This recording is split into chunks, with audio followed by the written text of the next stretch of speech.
মানুষ অসুস্থ কেন হন? শারীরিক দুর্বলতার কারণে?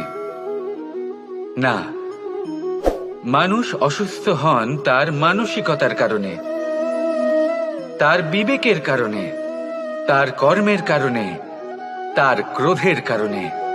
আর যখন কেউ সুস্থ হন, ঠিক হয়ে যান, তার মানে এটা নয় যে শুধু ওষুধের জন্য তিনি সুস্থ হয়েছেন। না, এটা কারোর তার প্রতি প্রেমের প্রভাব, বিশ্বাসের প্রভাব, সম্বলের প্রভাব। শুধুমাত্র ওষুধ দিয়ে কিছুই হয় না।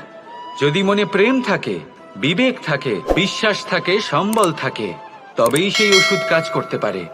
তাই মনে রাখবেন, এই জীবন হলো অত্যন্ত ছোট।